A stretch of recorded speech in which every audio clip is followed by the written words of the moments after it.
ये success story है। Country का नाम है फिनलैंड। ये फिनलैंड की फर्स्ट सक्सेस स्टोरी है इस इनटेक की, जिस बच्चे ने अपने जैन 2026 में वहां पर पढ़ने के लिए जाना है।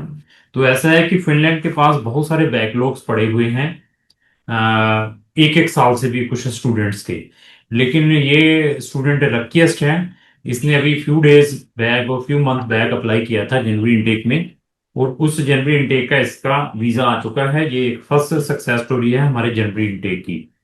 तो फिनलैंड में जिन बच्चों के बैकलॉग्स पड़े हुए हैं पेंडिंग डिग्री के पास, जहां उन्होंने कोई एडिशनल डॉक्यूमेंटों की आपसे रिक्वायरमेंट की है, जहां आपका मिग्री ने केस रिफ्यूज किया है, आप उसके ऊपर अपनी रिव्यू डालना चाहते हैं, एडमिनिस्ट्रेटिव रिव्यू, या रीअप्लाई करवाना चाहते हैं, जहां हमारा कोई ओपिनियन लेना चाहते हैं, तो आप हमें भी संपर्क कर सकते हैं। फिनलैंड में हम नंबर ऑफ स्टूडेंट्स को पढ़ने के लिए भेजते हैं। तो फिनलैंड जाने से पहले बहुत सारे प्रिकॉशंस जरूर लें। और इवन हमारी दो डेडिकेटेड प्ले लिस्टें हैं, वो तीन प्ले लिस्टें आप लेकर चलें, जिसमें स्टडी इन फिनलैंड है, सक्सेस स्टोरी ऑफ फिनलैंड है, और टॉप अप नर्सिंग प्रोग्राम मतलब career in Finland for nurses. ये तीन डेडिकेटेड हमारी प्ले लिस्टें हैं। इन प्ले लिस्टों में आपको बहुत सारी फ्री में इंफॉर्मेशन मिल सकती हैं। आपने अपना केस अगर किसी भी कंसल्टेंट के थ्रू प्रोसेस करवाना है तो इन वीडियोस को जरूर वॉच करें, फ्री में नॉलेज लें, और आप अपना टाइम और लाखों रुपए भी बचा सकते हैं। इन तीनों प्लेलिस्टों के लिंक भी मैंने डिस्क्रिप्शन बॉक्स में लगाए हैं। सबसे पहले भाईजान, मैं आपका स्वागत करता हूं इस वीडियो में। मेरी तरफ से आपको नमन है, नमस्कार है। सुनाई दे रहा है सर? हेलो। थोड़ा, हाँ जी। हाँ जी, थोड़ा डिस्टरबेंस थी, कोई बात नहीं, अभी आ गए। तो मैं आपसे ये पूछना चाहता हूँ कि कौन से स्टेट से आप बिलोंग करते हैं? सर हम पंजाब से बिलोंग तो करते हैं। हमारे हमारे बारे में आपको कहाँ से पता चला? सर हमने आपकी यूट्यूब पे वीडियोस देखी थी तो उसमें से पता चला कि जिसके आपने बहुत अच्छी गाइडेंस दी तो हमें एक ट्रस्ट सा बिल्ड हो गया। ठीक उसके है। बाद हमने आपसे कांटेक्ट किया। तो ऐसा है कि मेरी अकेले की तो वीडियोस नहीं आती, बहुत सारे कंसल्टेंट हैं, नवांशहर में भी हैं, पंजाब में तो गली गली में आपको कंसल्टेंट मिल सकते हैं। फिनलैंड को भी प्रमोट करते हैं, अनदर कंट्रीज को भी प्रमोट करते हैं। तो हम पर ऐसा कैसे ट्रस्ट आ गया कि हम आपके केस को कर सकते हैं, हम उनसे बढ़िया हैं, या कैसे पता चला आपको? उसका आप क्या एनालाइज बताएंगे? सर जैसे मेरी एक हैबिट है कि मैं खुद भी रिसर्च करता हूँ। वेरी। तो जो जो मैंने रिसर्च किया, जो जो आपने भी बताया यूट्यूब में वीडियोस में, वो एग्जैक्टली मैच हो रहा था। तो उसके लिए मैंने सोचा कि आप बिल्कुल सही गाइड कर रहे हैं, तो इसलिए आपसे कांटेक्ट किया। तो आपने पहले ही अपना टाइम और मनी बचा ली ऐसी रिसर्च करके। तो देखिए, हम मोबाइलों के ऊपर दे रील पे रील देखते रहते हैं। अगर कोई अच्छी इंफॉर्मेशन कहे ना कि स्टडी से रिलेटेड कोई अच्छी रिसर्च करने, we are not bother to take that one. तो इस स्टूडेंट ने बाहर, मैं ये नहीं कहता कि आप मेरे पास आए, मैं ये कहता हूं कि फॉरेन जाने से पहले रिसर्च जरूर करें, बच्चे भी और पेरेंट्स भी। उससे रिलेटेड नंबर ऑफ कंसल्टेंटों की वीडियोस वॉच करें, नॉलेज लें। अगर वो नॉलेज ले लेंगे, इंफॉर्मेशन ले लेंगे, तो आप एक अच्छी डेस्टिनेशन पर पहुंच सकते हैं, और आपने लाखों रुपए भी बचा सकते हैं। तो अभी आता है आपकी प्रोफाइल के ऊपर, मुझे बताएंगे आपकी एज क्या है? सर मैं 18 ईयर्स का हूँ। तो आपकी हाईएस्ट एजुकेशन क्या है? सर मैंने 12th पास किया है जस्ट लास्ट ईयर अभी। कौन सी स्ट्रीम से? Sir CBSE board non medical. और मेरे 12th में 65% बने थे मार्क्स। एंड उसके बाद मैंने आइल्स की। आइल्स में 8 बैंड स्कोर किए। एंड देन आपके बाद सारा प्रोसेस तो हमने शुरू आपके किया। पेरेंट्स क्या करते हैं? सर मेरे फादर पुलिस में है। ठीक और है। मेरे तो मदर हाउस वाइफ है। ठीक है। तो आपका कोई previously refuse somewhere? No sir. तो मैं अभी, आपने फिनलैंड क्यों सिलेक्ट किया? आपके लिए तो यूके भी था, कोई ऑस्ट्रेलिया को चला हुआ, कोई किसी को चला, आपने भाई you selected the Finland? Sir Finland एक, जैसे हमें पता है, बहुत पीसफुल कंट्री है। हम्म। और आजकल जैसे देखें अगर यूके में भी या ऑस्ट्रेलिया में भी, तो हर जगह एक तरह से जो माहौल बना हुआ है वो थोड़ा खराब चल रहा है। और स्टडी वाइज भी देखा जाए तो फिनलैंड में बहुत बढ़िया यूनिवर्सिटीज़ हैं जो रैंकिंग में भी ऊपर आती हैं। तो उस वजह से मैंने सोचा कि फिनलैंड एक अच्छी नहीं, चॉइस होगी। फिनलैंड देखो, यूरोप में सबसे बड़ी प्रॉब्लम है लैंग्वेज की। सबसे बिग प्रॉब्लम लैंग्वेज, किसी भी कंट्री में जाते हैं, बाकी तो इंग्लिश स्पीकिंग कंट्री जो आपने बोली है, तो उसको आप कैसे कोप अप कर हाँ पाए? जी।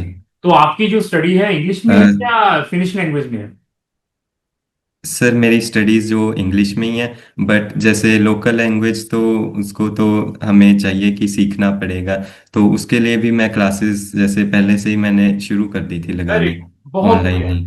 तो मैंने बड़ा मोटिवेट किया होगा आपको कि वहां पर जाते ही आप लाखों रुपए कमाएंगे, दूसरे साल की फीस निकाल लेंगे, तीसरे साल की भी घर में भी भेजेंगे, ऐसा मोटिवेशन तो जरूर दिया होगा आपको साथ में मैंने, मीठा मीठे लड्डू। सर वो तो सबको पता है कि जैसे बोलिए आपने जो बिल्कुल फैक्ट सही है। देखो बताया कि आप एक अच्छे रिसर्चर हैं, आपने फाइंड आउट किया है, तो मैंने क्या ये चीजें आपको बताई थी आप जाकर ये करेंगे? बिल्कुल नहीं सर, नहीं बताया। बिल्कुल नहीं। तो मुझे आपने ये, पहले हाँ, दिन ही बोलिए बोलिए। पहले दिन ही आके आपने बता दिया था कि वहां पे कुछ नहीं, ऐसे कोई पूछेगा नहीं, जॉब भी नहीं मिलती, और ऊपर से जो सिचुएशन चल रही है वो भी थोड़ी जैसे खराब है। तो ये तो आपने पहले दिन से ही कह दिया था। दूसरा क्या मैंने आपको ये बताया था कि क्या आपके पेरेंट्स आपको अनदर 2 इयर्स की फीसिस दे पाएंगे या नहीं दे पाएंगे, इसके बारे में कोई स्पेसिफिक मैंने बताया हो आपको कि अगले साल की फीसें कैसे मैनेज करेंगे? सर आपने सर खुद ये आपने बताया था कि खुद तो अगर फर्स्ट ईयर भी मान के चलो कि नहीं होगी, और 2 साल की तो कम से कम रेडी रखनी पड़ेगी फीस, ये भी आपने तभी बता तो दिया था। This is the fact counselling. This is the fact counselling जब हम किसी भी बच्चे को फॉरेन कंट्रीज में भेजते हैं। लेकिन हमारे जो एजेंट्स हैं, हमारे जो कंसल्टेंट हैं, हमारे भाई बहन हैं जो इस इंडस्ट्री में काम कर रहे हैं, वो पेरेंट्स को इस वे से मोटिवेट करते हैं कि कोई बात नहीं, ये अपनी फीसें भी निकालेगा, अपना खाने पीने का भी निकालेगा, इसको जाते ही वहां पे पीआर मिल जाएगी, इसको ये बेनिफिट्स हैं। वो सिर्फ बेनिफिट ही दिखाएगा कि एक हैप्पीएस्ट कंट्री है, वहां पर ये होगा। That is the different thing. International students के लिए this is the big challenge to getting foreign education. पहले वहां के क्लाइमेट्स, वहां का कल्चर, वहां का सिस्टम, वो बहुत कुछ सीखना पड़ता है। उसके बाद बहुत सारे ऑब्स्टेकल्स हैं, उनको फेस करना पड़ता है। जो पर्सन इन चीजों को, इन चैलेंजेस को फेस कर लेता है इनिशियल फर्स्ट ईयर, वहां पर आपको घर वालों की बहुत याद आएगी, खाने की बड़ी प्रॉब्लम रहेगी, वो अलग डिफरेंट टाइप का खाना खाते हैं। तो ऐसे जो चैलेंजेस को फर्स्ट ईयर में, ये जो चैलेंजेस है नॉट फॉर यू ओनली, ये चैलेंजेस हर एक इंडस्ट्री में है। अगर आप इंडिया में भी पढ़ते हैं तो आपको भी 1 साल नए स्कूल में जाते हैं तो उसमें एडजस्ट होने में लगता है। आप इंडिया में अपना कोई बिजनेस स्टार्ट करते हैं तो उसको चलाने के लिए 1-2 साल फ्री में बैठना पड़ता है, उन चैलेंजेस को फेस करना पड़ता है। जो चैलेंजेस फेस नहीं कर यस पाते सर। वो हर एक चीज में अनसक्सेस होते हैं। पढ़ने के बाद डिग्री आ जाती है, सिस्टम को सीख लेते हैं, टाइम सेक्रीफाइस किया हुआ है, then you will gain something. Otherwise मैं हर स्टूडेंट और हर पेरेंट्स को यही बताना चाहूंगा कि ऐसे ही बच्चों को फॉरेन कंट्री में ना भेजते रहें कि वो साथ वाले चले गए, हमारे दोस्त के बच्चे चले गए, इसके दोस्त के बच्चे चले गए, तो हमारे बच्चे क्यों पीछे है, तो इसको भी फॉरेन कंट्री में धकेल दें कुएं में, ऐसा नहीं सोचना है। हाँ, आप ये देखिए कि इसकी साल की फीस कितनी गई है? Sir 12,000 Euros. अच्छा, 12th हो, आपको स्कॉलरशिप नहीं मिला कोई? स्कॉलरशिप भी मिली है सर, जैसे फर्स्ट सेमेस्टर की दी है तो वो गई 5,000, वैसे 6,000 थी, 1,000 स्कॉलरशिप में है। तो अभी आपने फीस कितनी भेजी है यूनिवर्सिटी को? अभी सर 5,000 यूरोस हाँ देखो, भेजी है। 5,000 यूरो भेजा है एक सेमेस्टर का, ये देखो ये भी लकीस्ट है। अदरवाइज यूनिवर्सिटी अभी 1 साल की फीस मांग रही है। तो अभी ये मोटा मोटा लेकर चले, साल का 10 लाख रुपए इसके ऊपर लगेगा। हाँ, वहां जाने के बाद इसको यूनिवर्सिटी डिफरेंट टाइप के स्कॉलरशिप प्रोवाइड कर सकती है, फिनिश लैंग्वेज का प्रोवाइड कर सकती है अगर फिनिश लैंग्वेज आ जाती है। अगर एक सेमेस्टर में ये 30 के 30 क्रेडिट सक्सेसफुली कंप्लीट करता है, उसके ऊपर भी मे भी इसको कोई डिस्काउंट वो स्पेसिफिक यूनिवर्सिटी दे सकती है, ऐसे स्कॉलरशिप भी है वहां पर। वो अभी यूनिवर्सिटी के ऊपर डिपेंड है और उसकी परफॉर्मेंस के ऊपर डिपेंड है। आप ये छोड़ दीजिए कि अगर आपको पार्ट टाइम नहीं भी मिलता तो आप लैंग्वेज सीख के भी अपनी फीस को रिड्यूस करवा सकते हैं। ये सारी चीजें आपने चैलेंजेस को फेस करिए, जाइए वहां पर, तब जाकर अगर आपको इन चीजों के बारे में पता है तब जाएं। क्योंकि वहां पर जितने भी बच्चे जा रहे हैं वो ये सोचते हैं कि वहां जाकर देखेंगे, जब वहां जाकर देखेंगे तो कुछ नहीं हो पाएगा। तो आपको ये मालूम है कि अभी बहुत सारे केसेस पेंडिंग पड़े हुए हैं। यस सर, तो हमारी आपसे जैसे रेगुलर बात होती है। तो आपको कैसे पता? नहीं, आपने कोई नेट पे भी चेक किया इसके बारे में? यस सर, नेट पे भी सभी जगह जो यूट्यूब पे वीडियोस कमेंट्स में भी यही क्वेश्चन होते हैं कि हमारा अभी तक आया नहीं कोई जो उनका वीएफएस के बाद भी कोई डिसीजन नहीं मिल रहा, तो आप कईयों को आपको 9 मंथ्स भी हो चुके हैं। आपको हमसे जुड़े हुए कितने मंथ हुए हैं? सर हमको 4 मंथ्स हुए हैं। तो 4 मंथ फोर में टू ही फाइव आपका, मंथ्स 4 से 5 मंथ में ही आपका एडमिशन भी आ गया और ये रेजिडेंसी परमिट भी आ गया। Yes sir. तो आपने जब अपना फाइल एम्बेसी में सबमिशन किया था, बीएफएस में सबमिशन के बाद क्या उन्होंने आपसे कोई एडिशनल डॉक्यूमेंटों की रिक्वायरमेंट की थी? नहीं सर, नहीं की। बिल्कुल नहीं। तो आप का बायोमेट्रिक के बाद कितने दिन के बाद डिसीजन आया? सर मेरा 17 डेज में आ गया था।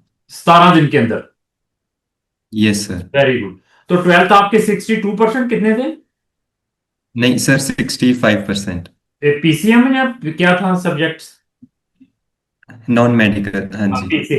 तो आईएलटीएस 8 बैंड है। ठीक है। Yes sir. तो ठीक है, बहुत बढ़िया जी। देखिए कि ये अभी जो आपको कार्ड मिला है वो कितने साल का मिला है? वो सर 3 इयर्स का रेजिडेंस परमिट है, उसके बाद जो एक्सटेंड करना है फिर से। तो आपकी यूनिवर्सिटी कौन सी है? सर मेरी Turku university of applied science. तो आपने इस यूनिवर्सिटी का कोई स्टेटस चेक किया हो, कोई रैंकिंग चेक की हो, उसके बारे में कुछ ज्ञान? यस सर, जैसे मेरे इनटेक में मेजर यूनिवर्सिटीज तो क्लोज थी, बट ये उनमें से बेस्ट थी जो उस टाइम ओपन थी। तो ये भी आपने बहुत इसमें गाइड किया, और रिसर्च तो करके फिर पता चल ही जाता है कि काफ़ी बढ़िया जो तो टेक्नोलॉजी एडवांस्ड भी है वो यूनिवर्सिटी। प्रोग्राम किस में एडमिशन आया आपका? सर मेरा bachelors of information and communication technology. तो आपका ये तो हो गया, आपका जो कार्ड है वो 3 साल का आया ना? Yes sir. ठीक है।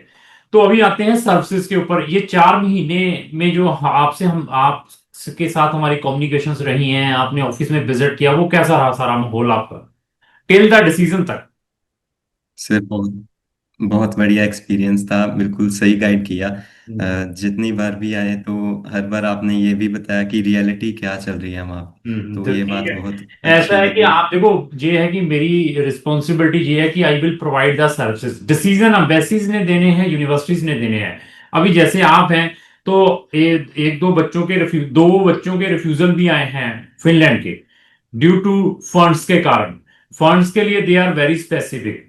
तो ऐसे है कि मेरे पास और भी बहुत सारे बच्चे यस अप्रोच करते हैं जिनका अनदर कंसल्टेंटों के थ्रू रिफ्यूजल्स आए हैं। उन्होंने फंड्स भी फेक दिखाए हैं, फेक डॉक्यूमेंट लगाए, उनका कुछ नहीं हो पाएगा। तो आपको जो रेजिडेंसी है ए टाइप मिली है या बी टाइप? सर, ए टाइप। Very good. तो बहुत बढ़िया लगा आपसे बात करके। तो मैं ओवरऑल पूछना चाहूंगा कि आपका एक्सपीरियंस हमारी कंपनी के साथ कैसा रहा? सर बहुत बढ़िया एक्सपीरियंस था, मैं तो जितने भी अगर मेरे से कोई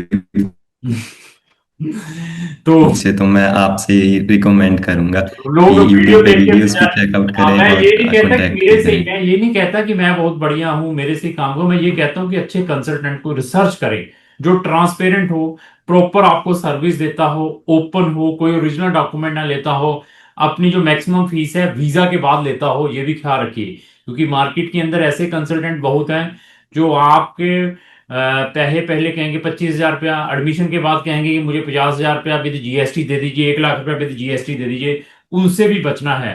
कोशिश करें कि उन कंसल्टेंटों के थ्रू काम करवाने की जो आपके सर्विस चार्जेस वीजा ग्रांट होने के बाद लेते हो। तो सर बहुत बढ़िया लगा आपसे बात करके, और मैं भगवान से प्रेयर करूंगा कि आप जल्द से जल्द फॉरेन कंट्री में जाकर सक्सेस हो। कल आपके पेरेंट्स ने भी वहां जाना हो तो उनके लिए भी हम टूरिस्ट वीजाज ऑर्गेनाइज करवाएंगे। थैंक यू भैया, धन्यवाद। Thank you sir, thank you sir very much.